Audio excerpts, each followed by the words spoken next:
Welcome to this week's episode of Beyond the Script. This week, we are going to do a little bit different. We're going to do it live on Substack, and we're going to be talking about the 3 layers of storytelling in business. Now, I have tried to do this. This is the 3rd time I've tried to do this live. Both times I had audio issues from a new microphone that I got. So today we're doing no microphone. So hopefully the audio is clear and everything just runs really smoothly. But we're going to get into the 3 layers of storytelling in business and how storytelling in business is. Think of a Venn diagram, right? If you have story in the middle, it connects to your offer, it connects to your sales, and it connects to your inner piece, right? The intuitive piece of it, because we have stories that we tell ourselves.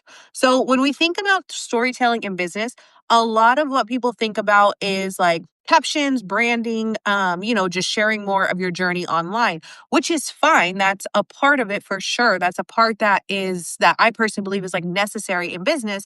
However, it's not the entire picture, okay? There's more to it because your story can also serve as a strategic piece for your business. So the 3 layers that you have are going to be, and by the way, if you don't have a notebook and you're listening to this podcast, like go ahead and grab a notebook because this one's going to be lots of nuggets in this one, okay? So there are 3 layers, right? You have the story that you share with your audience. This is the connection piece. This is the piece of storytelling where your audience is like, okay, I connect with her. I can relate to that. I've been there too, or I'm there right now where she used to be. I want to get to where she is, right? This is the connection. This is what bridges the gap. Then you have the story behind your offers. Why did you create this offer? Who is this offer for? And who is it, or what, I'm sorry, how is it going to help, right? That's the story behind your offer.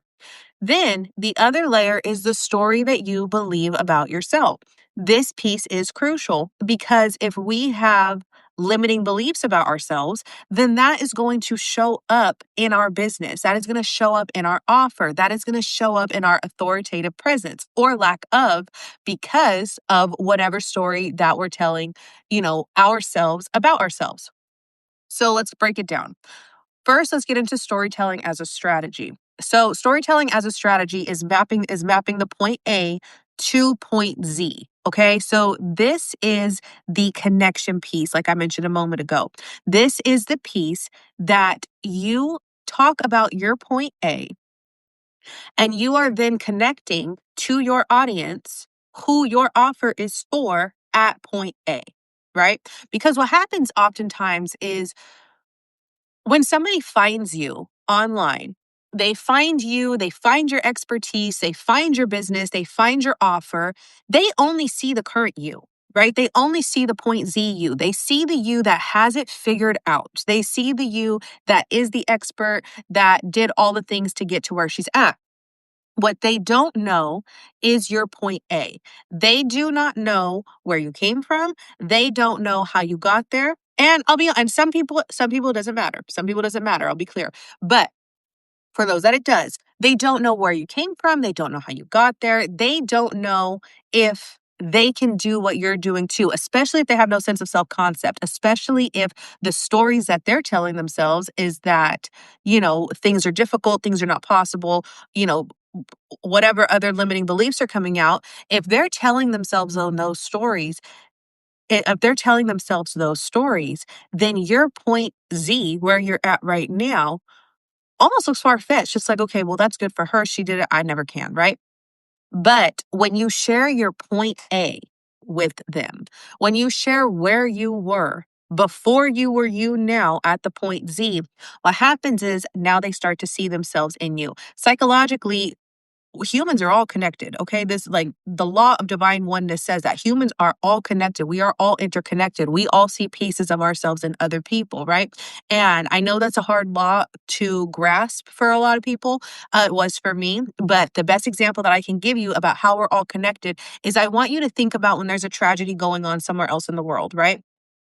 When there's a tragedy happening and we really feel for those people, it's because we're all connected.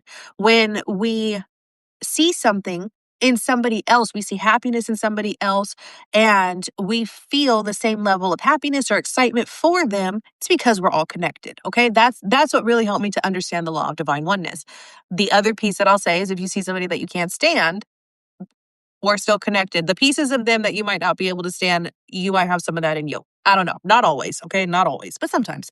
Anyways, back to the topic. So, when you share your story, point A, now what happens is your audience starts to see themselves in you because they're at their point A. They are now able to be like, okay, I'm actually right where she was. You see, so now you are helping break the pattern and the loop of whatever subconscious beliefs and stories that they're running on, and you're also connecting with them. And what happens is when you do this and you say, okay, now this is how I got to point Z, now you're giving them hope. Now they're like, okay, I might be able to get to point Z. I actually might be able to get out of this mess. I might be able to see a future for myself, right? And what happens is as you do that, then the obvious answer and the how is your product if you position it properly, right? Then the obvious how is like, okay, this like she did it with that framework. She did it with this method. She created an offer that's going to help me do the same thing. So I'm going to go ahead and do the same thing, right? I'm going to maybe buy this digital product or whatever, because now you've given them hope. You've built a sense of connection and they can really, see themselves in where you were. So that is storytelling as a strategy, as a sales strategy in your business. I'm telling you, every time I go live, I get all I forget to turn my notifications off because I don't get that many. And then it's when I go live, I do. Let's see here. Where are my notes? Excuse me. So Oh, one key thing I want to say. So, obviously, point A, right? So, when you tell the story of your offer, you're not just necessarily listing the features and benefits, but you're walking them through your pattern. Here I was, or here's where my client was. Here's what hurt. Here's what was not working. Here's why they were confused. Here's the moment that I realized something had to change, right? That's your tipping point. And some of your audience, some of your ideal clients are at that tipping point, or some of them are just about there. They're very close to their own tipping point, okay? So that's the moment you realize something had to change, what you tried, what failed, and what you learned, right? And then this is the process. This is the process that got me out of it. That process exists in your digital offer. If you need help creating a digital offer, send me a DM. That is what I help my clients do, is turn their experiences into digital offers that sell online. So your digital offer is in the framework, the process, or the support that finally shifted for you. And now here's what life looks like. And this is what's possible for you too, right? You've now given them where you were, you've formed the solution for them, and you gave them an overview of how. Okay. So this allows your story to be the roadmap and the strategy for your own offer. And I'm gonna be honest, doing it this way, I was in corporate sales for like 12 years, right?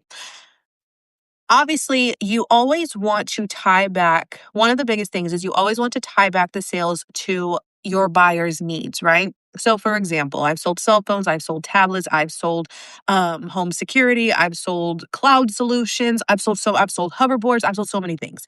Okay, I've sold digital products online, and the one thing that always remains true is they have to see how it will work for them. And this can come by way, you will see, this is why if you watch commercials, right? If you watch commercials, there's always a story being told. Pay attention next time. There's always a story being told about the product that's being sold. Okay. And the reason that is because people buy either through logic or emotion. And so if you can evoke an emotion in somebody by telling your story and getting them to like really feel these feelings, right? Feel these emotions, and then your offer is a logical solution, it makes the buying process easier, especially if it's a clear-cut outcome, right? So think about, there's a Verizon commercial that pops into my head right now, and it was about a family, and it was in Spanish, right? And so some of it was in Spanish, some of it was in English, or maybe I was watching the Spanish channel, I don't know. But there was, it was in Spanish, and they were talking about in Spanish how everybody is different, like we're all connected but we're all different, right? But the story behind that was they needed a way to stay connected to one another. And so Verizon positioned their cell phones as the way to stay connected to one another. Okay. The other thing is when you share stories of your clients or of people that you've helped, right? This now positions both okay, she knows what she's doing. She's been there before, for those of you who have, and she helps other people through it. And she has proof of that. Okay. And that's what I want. That's what the commercials do, right? The commercials tell stories through their clients. Commercials will tell stories of how they've helped and how their product is the solution to the issue through storytelling of their clients. Okay, even Chick-fil-A commercials do storytelling as well. I can't remember. They tell you have like the customer and then the worker and they start discussing things or whatever. Everything, it's all back to story. Everything tells a story. So storytelling is a sales strategy at the end of the day, and it's one that gets emotions going. Now, let's pivot into storytelling as an energy. So, storytelling as an energy, these are the loops that are running your business. These are the stories that you tell yourself, and these are the stories that are now present in your own business. And so, sometimes we ignore this. Sometimes we, especially business owners, especially in the beginning, we ignore this. I think a lot of new entrepreneurs don't really realize how deep of a personal development and spiritual journey entrepreneurship is until you're in it, right? When you embark and you're like, I'm going to start a business, you don't necessarily, you have a pull, you have a calling, you have a reason, right, as to why you want to start this business. And what you don't realize most of the time until you're in it is how deeply spiritual it gets, how deeply faith-based it gets, how deep into personal development it goes. Like there's a lot of moving parts that are not present at the start, right? I know for me, I had no idea that it was going to turn into the giant spiritual journey that it did, but it did. And here I am.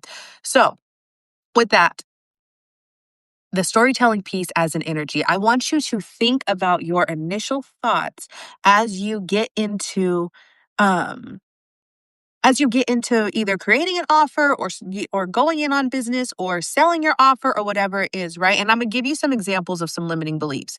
So, and if you're taking notes, I want you to think about this in your notebook and write out if any of these you can, like, if you're listening to the replay, just pause and, with each one and let it like sit for a second or, yes, I felt that. No, I haven't. So here's some limiting beliefs that might live beneath the surface. Nobody's going to listen to me. That used to be a big one of mine. I was like, no one's going to really listen. Okay. Selling is hard. Selling does not have to be hard. I thought it had to. The irony for me is with all of my sales background, I had convinced myself that selling was hard. And I was like, online sales is so different. I'm not going to be able to do it, blah, blah, blah. It is a story and not a good story at that. Okay. Business is hard. I am not cut out for this. Mind you, let's reverse for a second into hard. Just because I want to reframe something for you guys because we tend to equate hard with impossible. And I want to make it very clear right now that just because something is hard does not mean it's impossible. Just because something is hard doesn't mean you can't like do it. Okay, that's not they're not interchangeable. Hard just means it's challenging. That's it. It doesn't mean it's impossible. It doesn't mean it can't be done. It doesn't mean it's, you know, um those are the two I could think of. It's not that. It's just hard. Okay, it's just a challenge. You can do challenges. You've overcome several. So, just throwing that out there. Now, another one, I am not cut out for this, or I need proof first. I love the I need proof first because this is why I teach things the way that I teach things. When you're saying I need proof first, and that's a limiting belief that you hold energetically as to why you can't sell an offer or do whatever, right?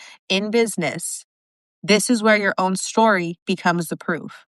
This is why I show you how to turn your story and experience into a digital offer because you overcoming whatever it is that you're teaching and you finding the solution is already your proof. It's already your proof that it can be done because it has been done because you did it, right? So that one is easy to debunk, okay? I do not have a big enough audience. That's another little limiting belief that lives underneath the surface. And what's the word I'm looking for? Not newsflash, not disclaimer. Dang, that messed up the whole vibe. So I was gonna just go right in. But You do not need to have a big audience. Okay, so these are thoughts, these are stories, these are the things that you continue to reinforce in your own mind. This is the storytelling in business that's either going to keep you moving forward in business or it's going to hinder you. So um how do we learn to move forward in business with these stories? So we have to reframe these beliefs. We have to show ourselves different proof. As we show ourselves different proof of why things are possible, of, being able to do hard things, of overcoming challenges, of being the, very first testimonial that you have and all of that, then the story shifts. And as the story shifts, you show up differently. You get to show up in an authoritative presence. You get to show up fully confident in what you're doing and in your abilities because this energetic story that you're telling yourself matches that. Okay. So that is storytelling as an energy. That is the energetic piece of storytelling, right? And so, like I said, you do have to choose a new story. Um, I'll share something that a mentor had told me because it really helped me. And she had given me permission a long time ago to share what helped me with others. So, we were having a discussion and a mentor of mine, we were talking about thoughts, right? And we were talking about how like we don't really know where thoughts come from because not every thought that you have is yours. Like you'll have a thought and you'll be like, who the hell thought that? Like, where did that come from? Right. So, anyways, so we were talking about thoughts and like how they formulate, where they pop up from, and like, some of them are random as hell and stuff like that. And, she was telling me, she was like, you could ask for a more elevated thought. And I was like, this is interesting. And she was like, yeah, she was like, sometimes I get a thought and I'll be like, no, I would like a more elevated thought, please. And so then a more elevated thought pops in. And so I tell you that because it helped me because one of the things that is true is we really are in control of our own mind and we really are in control of the things that we think and our perception and all of that, right? And so when you have a thought that doesn't align with where you're going, you can tell your brain, excuse you, I would like a new thought. I would like one that matches where I'm going. Okay. So keep that in mind. Write that down that you can always ask for an elevated thought. And like I said, my mentor shared that with me months ago, and now I'm sharing it with you. Let me go back to my notes here. Okay. Everyone has a story that sells. We went into that. Let's get into storytelling as your offer. So, your offer, your digital offer tells a story. For one, it tells a story of you, but it also tells the story. Your offer has a story as to why it was created. And inside of that creation process, there is a story as to why it was created, and there's a story to who it's for. And when you can verbalize and articulate what the offer is, the story behind the offer, who the offer is for, and how it's going to help them, then you can sell the offer by telling your story. So your offer lives in your point A to point Z. So you have your point A, your starting point, pre offer, like frustration, wherever you were. Then you have your point Z, which is where you are now. Clear, clarity, money, whatever it is, right? You've completed your A to Z cycle. Inside of that is your offer. Okay. And so the story behind your offer is the story of your experience. And I mentioned this earlier. So you had, your struggles, your challenges, you had a tipping point, and then you had a solution after that. And so your offer tells that story. Your offer bridges the gap.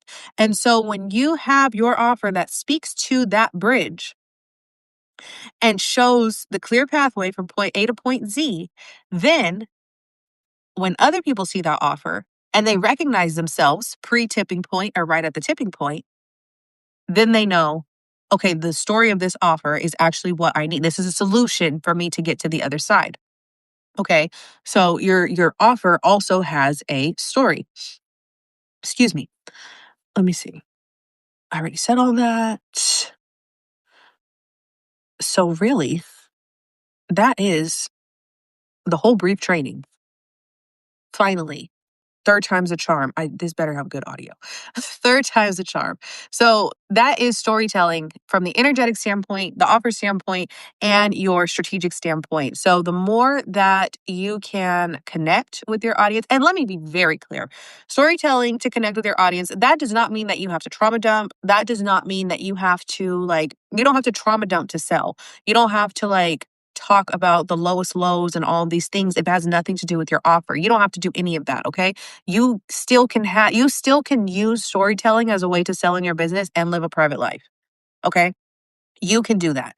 Um, you're just picking out pieces. You're just picking out pieces that relate back to your offer, that relate to what you're teaching, and that build, connection with your audience. It doesn't mean you have to, like I said, go through the pits of everything that you experienced and put it out there. And I say this because that was something that I used to think, and that was actually what led me to not want to do business anymore.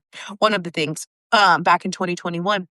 But that was something that I thought had to happen, was that I had to go and tell all these deep, painful things and all this stuff. No, you don't got to do any of that. Okay. I'm telling you right now. And if somebody says you do, no, absolutely not.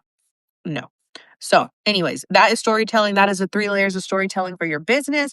Leave a comment if this resonated. If you are listening on the podcast, then definitely share this with another entrepreneur who you feel can benefit from this, who is wanting to, make essentially make essentially get paid to exist, make offers that allow them to get paid to exist, right?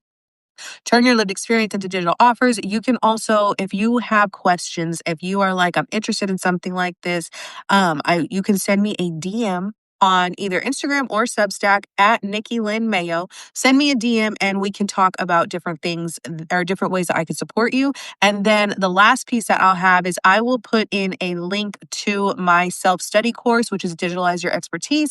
And that is a step-by-step course that guides you from experience to income. So inside of the course, you will learn how to pick out your story, your skill, your experience, how to turn it into a digital offer. I give you the tech for how to create the offer. And then at the very end, there is a storytelling for sales training inside of there, as well as what's the last piece? As well as some marketing piece for TikTok and Pinterest. But this is applicable to other social sites too. That one just has more of an in-depth video overview. And I'll be adding to that eventually with some other platforms on there. But yeah, I'll link that in the show notes or in the live replay, wherever you are tuning in. And that is also right at my Stand store, so you can go check that out. But if you have questions and if you want more of guidance on this, send me a DM and we can see if we can plan a strategy session together. But until next time, everybody have a wonderful Tuesday and a happy holiday if you celebrate. Bye.